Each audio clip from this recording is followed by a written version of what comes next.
Racing Update is brought to you by Bet365, the world's favourite online betting brand. Chances are you're about to lose.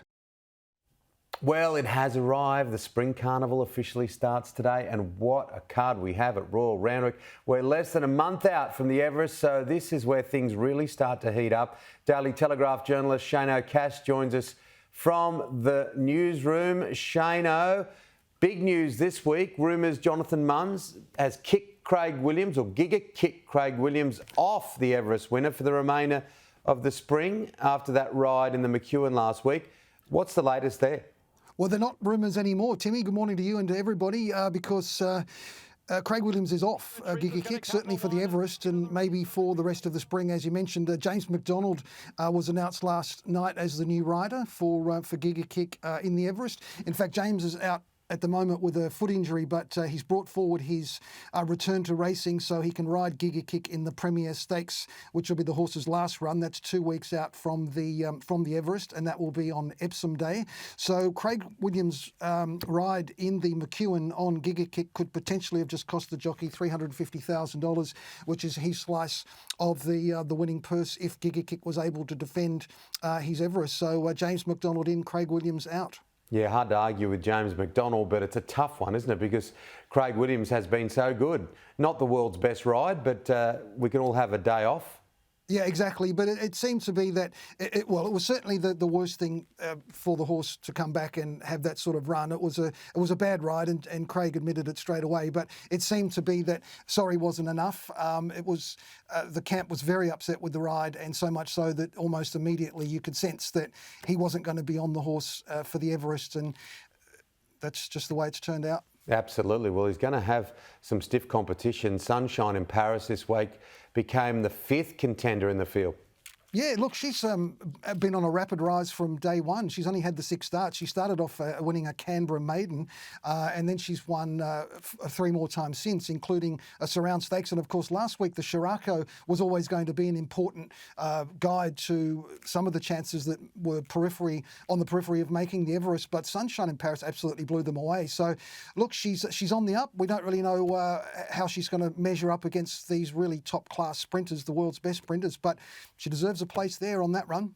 Yep, $3.9 million yearling, so certainly a lot to look forward to there, and that was a really good win. What about today? We start the spring in flashing fashion, a fantastic day's racing. The shorts, well, will be all glued to the screen. I can't wait to see how Remark goes.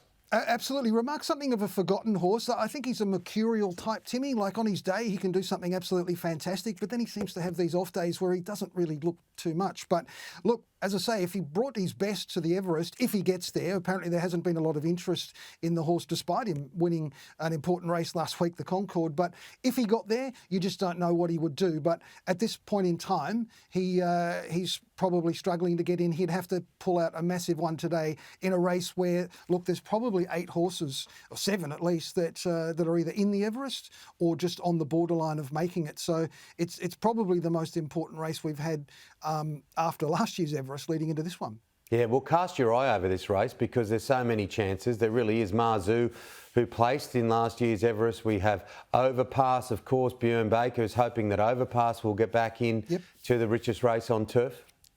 Absolutely. Overpass is look, if he makes the field, he's probably the fastest horse in the race. You know that he would nearly be able to lead, provided he drew well. It's just a matter of can he sustain pressure. And I guess we saw in Perth when he won the Quokka. I mean, he led and he was under attack the whole way and he still won. So he's got a bit of ticker to go with his speed. But look, I'll be looking at horses like Lost and Running today. He hasn't been spoken about much. You've got to remember this horse was favourite in last year's Everest, but he was withdrawn on the morning of the race, and he's run very well in Everest before. I think he's trialling as well as any horse in Sydney. So, look, it's up to Lost and Running to step up there today, but any horse that runs well in the shorts can almost go straight through. Yeah, what about this to finish with? A great friend of this show, racing's First Lady, Gai Waterhouse, will be elevated to legend status at the Australian Racing Hall of Fame. Yeah, absolutely. She's a national treasure, Gay Waterhouse. I think everybody in Australia knows that. She's going to become the 9th person in the Hall of Fame to be elevated to legend status, and she joins, obviously, her immortal father, Tommy Smith, also Farlap, Bart Cummings and Colin Hayes and Mackay Diva. So it's an astonishing career for Gay Waterhouse. It's not over yet. She's still going as strong as ever. Her and Adrian Bott won the Newcastle Cup yesterday. So, yeah, there's lots more highlights to come from Gay Waterhouse, and thoroughly deserved getting in. And I should also mention Clary Connors, another great icon of racing, was inducted into the Hall of Fame this week as well. Clary's been training for over 50 years. He's won 4 Golden Slippers, probably should have won 6, and he's had some of the best horses over a long period of time, and a great man to boot. And a roughie for today from the Shayne O'Cass book? Well, we haven't been too well with the roughies, but hopefully Manzois can do the job. It's another Chris Waller horse, 3 Chris Waller horses in a row. He won the VRC Derby last year. He hasn't won since, but he's only had 4 starts. 3 of those were in the Triple Crown. I think he's looking for 2,000. He gets Nashua, Randwick. Perfect track. It's a bowling green for him today. Manzois, $23 Derby winner. That'll do me. So race, tell me what race, what number? He is race 5, number 3 in the Kingston Town Stakes at Royal Randwick today. Just a little bit each way, all care, no responsibility. Shayne, we'll do it all again next week, buddy. Thanks, Timmy. This racing update is brought to you by Bet365, the world's favourite online betting brand. What's gambling really costing you?